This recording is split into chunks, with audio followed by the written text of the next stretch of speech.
Use the integrated mounting tabs to fasten the attic fan to the boards that frame the attic gable vent.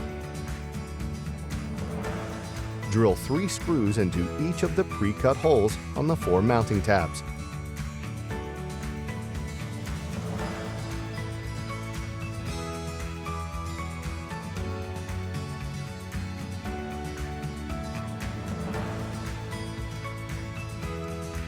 Take the vent cover and match it to one of the sides around the attic fan housing.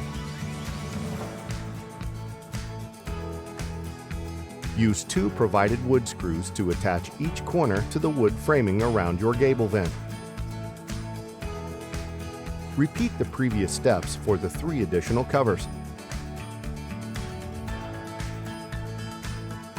Mount the thermostat to the boards that frame the attic gable vent.